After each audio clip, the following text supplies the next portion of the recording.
Welcome to ECE 302. This is lecture 4.4 on median, mode, and mean.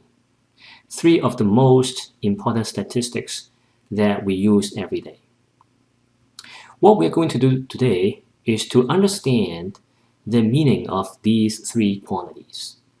I know many of you have already tried these before, but how do we actually compute the median, mode, and mean from a probability density function?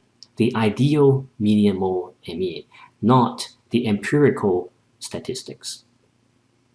So I want to start this lecture by reviewing some of the typical things that we would do to compute these three statistics.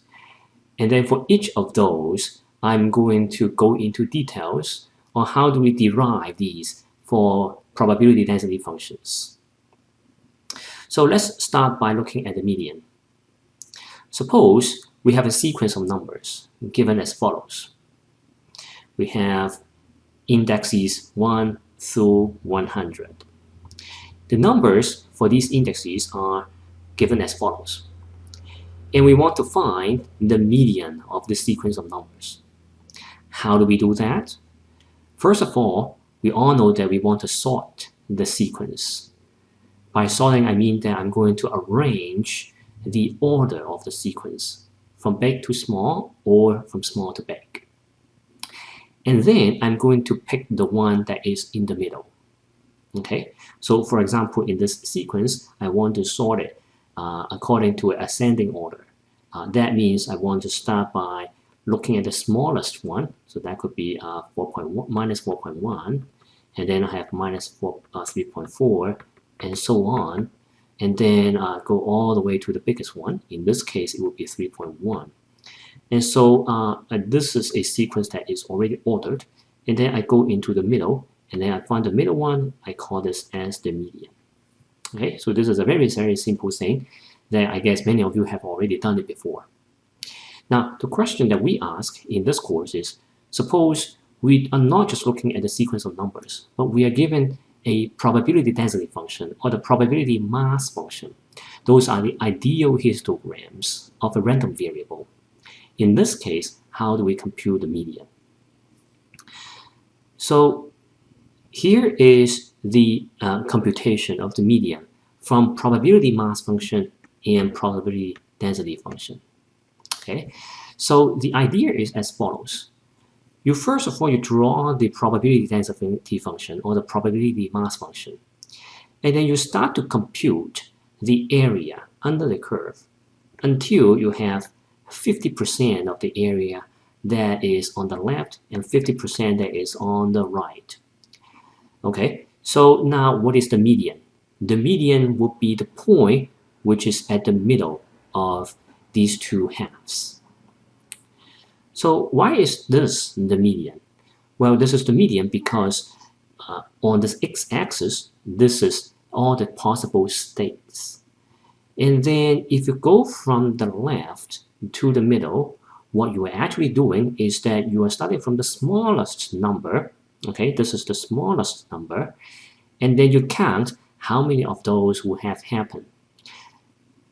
The process of counting how many of those that will fall into the bin is actually the same as if we are going along this sequence of numbers. So if we have very few numbers that goes to this bin, and there were more numbers going to this bin, then somewhere in the middle, we will be able to find the median. So this is the perspective of finding the median from a PMF of a PDF, which is to find 50% on the left and 50% on the right. How do we do this for the CDF? Okay, so here is the probability density function we integrate, and then we get the cumulative distribution function. What is that median?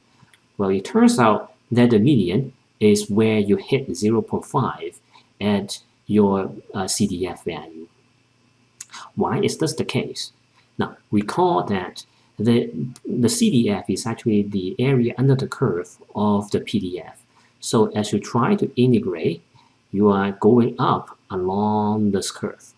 So by the moment that you hit 50%, which is here, you reach this point. and on the y-axis of this CDF, you get this number 0.5. If you trace backward, go down, then that value will be your median. So this is the theorem that summarizes the picture. The median of a random variable is a point C such that this CDF evaluated as C is 1/2. Now, this is certainly the definition according to the CDF. If you want to have the definition according to the PDF, this is summarized as here. It says that if I integrate this PDF from -infinity to a point C, that has to equal to the probability I integrate from C to infinity. Okay, so you can see that here, if I have a distribution, if my C is here, and then I integrate the area, this is not 50% yet, so this C is not yet my median. Versus for the same distribution, if I have a C over here, and then I integrate the area, here this is 50%, there I also have 50%, then this C will be my median. Okay, so this integration represents this area under the curve. This part represents this integration. Okay. Now, when we try to look at the CDF, the CDF also makes sense because what you want is that your CDF value will hit 0.5. That's why we have this theorem. It says that fx evaluated as C equals to 1/2. Now the proof is fairly straightforward. We start with this definition of the CDF, which is given by this equation.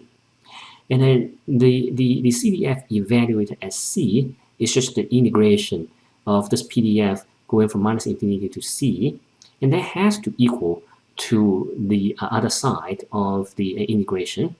And this, you can put the complement, and then so you have 1 minus f of C. Okay, and therefore when you equate the left-hand side, also the right-hand side, you can see that fx of C has to be 1/2. Let's work on one example. This is a uniform random variable. I'm giving you the PDF of the random variable, which is given by fx, and then I have the CDF is given by this equation. I want you to find the median of this random variable. Okay, so I want to take the approach using the CDF, and then I'm going to show you how do we use the PDF later. So suppose we want to use the CDF to find the median. What do?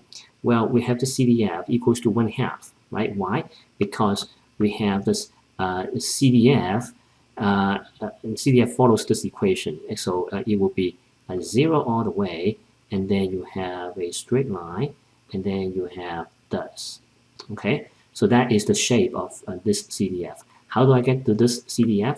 Well, because the PDF is a box function.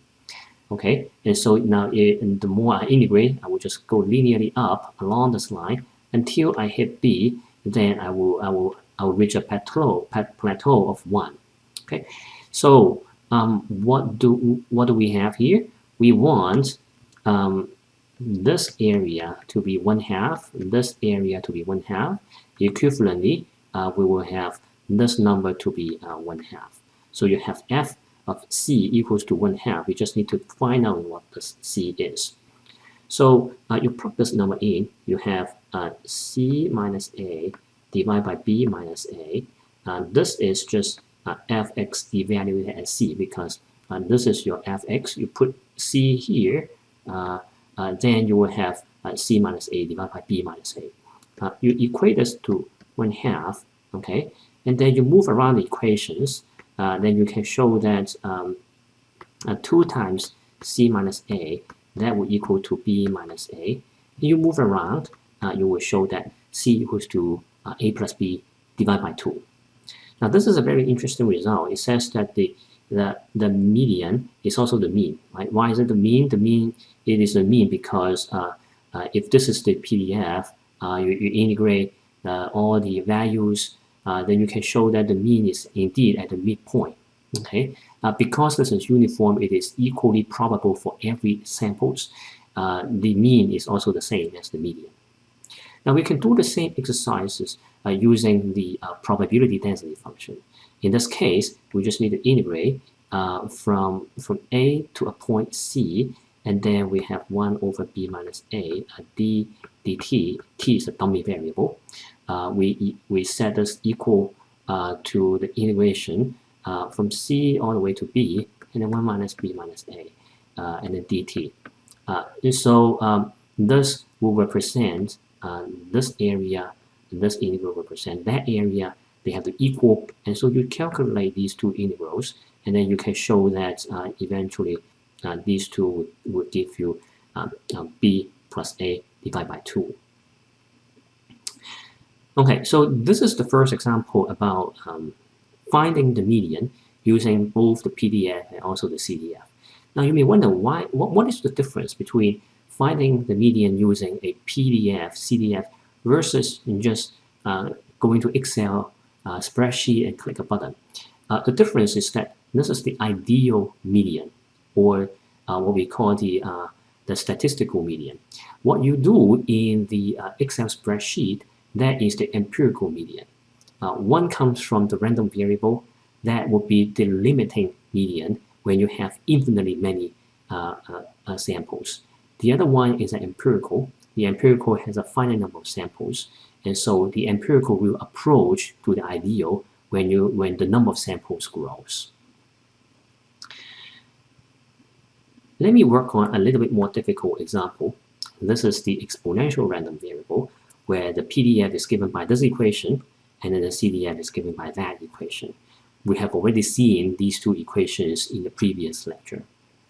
So how do we find the median of the PDF? So in this case, we're going to look at the CDF again. I guess right now you can also do this calculation by yourself for the PDF.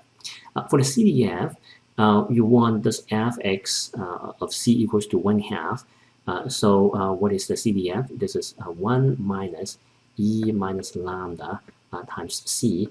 So you want to set this equals to 1/2. And then you move around the terms, then you can show that this e minus lambda c will equal to minus 1/2. And so you take the log on both sides, then you have minus lambda c equals to, so there's no minus here. So you have minus lambda c will equal to log of 1/2, log of 1/2. And so eventually you can show that this c has to be equal to log of 1/2 minus of 1 over lambda. But this log of 1/2 is just log 2 with a minus sign going out. And so you have this result. C equals to log 2 divided by lambda. Okay, so now you ask, does it make sense? We can check. This is the PDF of the exponential random variable. It's a decaying function. And then this is the CDF of the exponential random variable. All right. And so what is the median? If you go to the PDF, you want to integrate. Okay. Now look that this PDF goes to infinity because it's an exponential random variable. So when should you stop? You should stop somewhere here where this will go to 50%, and then that will also give you 50%. So where is this point? This point cannot be 1/2, cannot be an arbitrary number. It has to be somewhat magical. It has to match with this decay rate, which is e minus lambda x. Okay, lambda times e minus lambda x. It has to match with this lambda. So it turns out that this magical number is log 2 divided by lambda. Now, if you go to the CDF, you see that this is 1, this is 0. So somewhere in the middle, this is 1/2. So go to here, go down, this is your median. All right, so now we have learned the median, and then we can move on to the second quantity. It is called the mode. Okay, so suppose we have a sequence of numbers given by this, and then we want to find the mode. Mode is defined as the number that appears most often in your sequence. So in this case, again, what you do is that you sort the sequence So for example, here you start with 50, and then you have another 50, and then 50, and so on, and then all the way to minus 40. Okay, and then you count which number appears most often. So in this case, it looks like 50 is the number that appears most often. So we ask the same set of questions. How do we find the mode for PDF and for CDF? It turns out that the mode can be found by looking at the peak of the PDF. Does it make sense? Well, it actually makes sense because what is mode? Suppose this is the histogram of your data. Where's the mode? Well, the mode is where you have the maximum number of occurrence, which will be this particular state. If it is a continuous distribution, you're looking for the same thing. You're looking at the peak of this PDF. Okay, and so in this diagram, the peak is here. The corresponding value will be your mode. In terms of mathematics, we can express it as this. We have this PDF here, and I'm defining a symbol called the Rmax operation. This Rmax operation can be decomposed into two steps. First of all, you have the max. Max means that I'm going to find the maximum value of this fx. Arg means that I'm finding the argument that maximizes this fx. So this will be your max value, and then this point will be your argmax value. So if I give you a function and say argmax, that means I'm trying to find the value that can maximize your function. Okay, so that's the notation. Now, how do we find this maximum point? Well, that's easy because we know how to take derivative, right? So this is the maximum point, and therefore the slope is 0. We can just take a derivative and set it to 0. Then we can get the mode. Now, you can also find the mode according to the CDF. How do we do that? We know that this PDF is equal to the derivative of the CDF. And so we can just plug in the CDF. And pictorially, it means that we have a CDF. We want to find the place with the steepest slope. So it would be somewhere here. Okay. All right. So now let us try to work on one example and see how the mode can be computed. Let's say we have a PDF given by this equation. This fx equals to 6x times 1 minus x, and then x is between 0 and 1. Now, how does this PDF look like? Well, this PDF looks like this. Okay, it's 0 everywhere, and then in between 0 and 1, you have this quadratic equation. We want to find the mode. Okay, finding the mode means that I want to find the PDF. Find the point of PDF which is maximized. So clearly the maximum point is somewhere here. Now how do we do that? We can take the derivative of the PDF. That will give us d of dx. In this case, it will be 6x minus 6x squared. And so if we take the derivative, we will have 6 minus 12x. Okay, now we want to set this to 0. Why do we want to set it to 0? Because we want to find the maximum point. At maximum point, the derivative is 0. And so now you equate the two, you can show that the mode is happening at x equals to 2. Does it make sense? According to this diagram, it makes a lot of sense. Okay. All right, so this is the mode. And then now we want to also talk about the mean. The mean, we have already learned it when we talk about expectation. For the sequence of numbers, the expectation is just defined as the summation of all the possible values divided by all the numbers. And now if you have a PDF, you know how to do this integration, right? It will be the state times the probability density, and then you integrate. The question here we ask is, how do we actually find the mean from the CDF? Now this is somewhat new because we know how to find the PDF, find its mean from the PDF, because expectation of x is just integration of x, fx dx, that we know. But if I ask, okay, how do we find the mean from the CDF, that we haven't discussed yet. So the mean can be computed from the CDF using the following lemma. I'm dividing into two cases. Let's first look at the positive case. The positive case says that if the random variable x is positive, then the expectation can be computed from the CDF using this equation. It would be integration from 0 to infinity. It's from 0 to infinity because your x is positive. The stuff that you put into this integrand is 1 minus the CDF. Okay, so now is this too much complicated than the original definition? It's not too much more complicated because the original definition is just integration of x fx dx. Thus you have 1 minus ft. Okay, so that's not too much more complicated. The reason that I'm showing you this result is that one, it has several usages, not particularly in this course, but in later, when you go to analysis, this result will become useful. The second reason that I want to bring this up in this lecture is that I want to introduce the idea of switching the integration order. Okay, you will see very soon. Okay, so these two are the reasons I want to show you this mean from the CDF. Now let's quickly look at the proof. The proof is actually not hard, but it does include a very, very useful technique. So what is the right-hand side of this integration? Well, the right-hand side is this.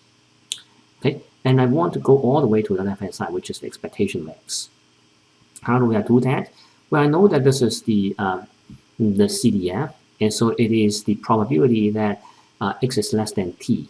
Okay, and so now if I put this in, I have this 1 minus of the probability of x less than or equals to t. And what is this? This is equivalent to probability that x is bigger than t. That's just a complement. And then I write out this integral. This small integral, this inner integration, is just this probability of x bigger than t. Now why? Because the probability of x bigger than t is just the integration of my fx dx.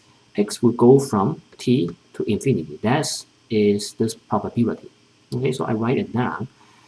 And then the magical thing is this line. I am switching the integration from dx dt to dt dx. If I can do that with some care of the upper and lower limits, I will be able to turn this integration into the other integration. And then once I can do that, I can see that the inner integration becomes dt, and then I integrate from 0 to x. So there's really no t here. And when you integrate this, you will get nx. Okay, and then when you go out, you have x times this fx. So that entire thing is your expectation of x. So the whole key of this proof is really this line. Is the how do you switch the integration, the double integration order from dx dt to dt dx. Once you can understand this, the rest, they are just calculus. So let's spend some time in understanding this interchange of the integration, because that will be very, very useful when we talk about a pair of random variables. So let's look at the thing.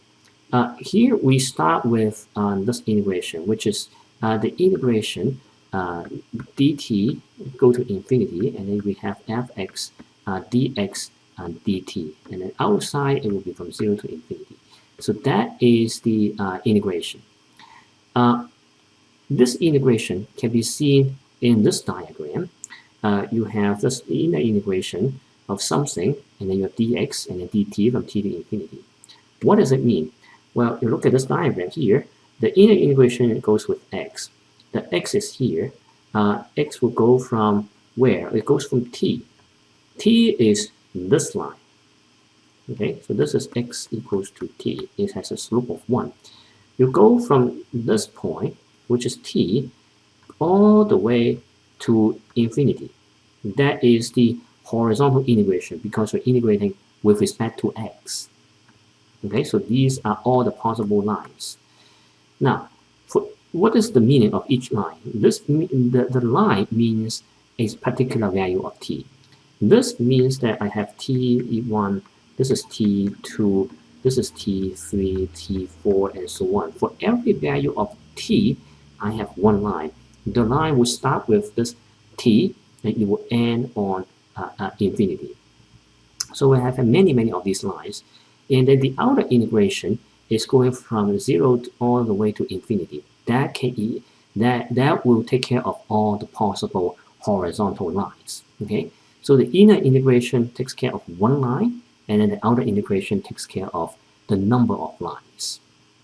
So this is the integration. It is the integration under this triangle. Now, of course, you can start with horizontal and then you go vertical, but you can also start vertical and then go horizontal. That is the meaning of the other integration. Okay, the other integration says that if I start with dt first, I have to go from 0 all the way to this line. This line is x equals to t. So or t equals to x, they're the same thing. Okay, t equals to x. So t will go to this point, which is x. And then now for another x value, so this is x1, this is x2. For another x value, I will have I'm going from 0 all the way to this x again. Okay, so the inner integration takes care of each of these lines, and then the outer integration will take care of all the possible x. Because these two are integrating the same area, essentially these two are identical. Okay, and therefore you can see that if I integrate with x first and then dt, it's the same as if I integrate with dt first and then dx. The difference is all these limits. Okay. All right. So this is an extremely useful technique in interchanging the order of integration. We need to use this often in later part of our course. So make sure that you understand how it works. Now, you may wonder, okay, with the positive case, I can show that the expectation is given by that formula. How about the negative case? The negative case can be shown in a similar manner. It can be shown that expectation of x when x is not negative is given by this integration from minus infinity all the way to 0 for this CDF. The proof is almost identical. The key is to switch the order of the integration from dx dt to dt dx. You just need to take care of the two limits. Okay. Now, when you try to combine these two results, you can show that the expectation of any random variable can be written as the positive part minus the negative part. Now, how do I do that? I can just look at one random variable. I have positive part minus negative part. This identity holds for any random variable. Okay, and so now if it works, then you have expectation of x equals to the difference between this positive side and also the negative side. Then you break it up into the two different expectations. Okay, so this is the positive, this is the negative. So the positive will give you this, the negative will give you that. Then when you add them up, you will get a result. So this result is a little bit non-intuitive in the sense that you wouldn't expect the expectation can be computed according to the CDF in this way. But it does show you that if you really insist of doing this thing using the CDF, there is a formula. So to summarize this lecture, we have learned three things. We have learned about the median, which is 50% of the area from the left, 50% of the area from the right. The mode is just the peak of the PDF, or it is also the steepest slope of the CDF. The mean you can compute using the PDF, as we have discussed before, or you can use the CDF, as what we have just shown. The important thing is that this mean, during this proof of the mean, we have learned the interchange of the integration. That technique is very, very useful. So by now, I hope that you have already understand the difference between these three quantities. In addition, I hope that you will be able to find these three quantities from the PDF and also the PMF, as well as finding these three quantities from the CDF. Now, of course, when you try to compute the thing using a data set, you do not need to compute these from the PDF because you do not have access to the PDF. But if you want to evaluate your method, you want to see how well your method performs, and you are working in a synthetic data set, then having access to the true mean, true median, and then also the true mode will help you do many debugging of your algorithm. So I will stop here, and I know that you will have many questions about how we compute the mean, mode, and median. Please do not hesitate to reach out to us, send us an email, or post your questions on Piazza. Please try out our homework problems, and many of the details can be found in the ebook I would encourage you to check out. Thank you very much.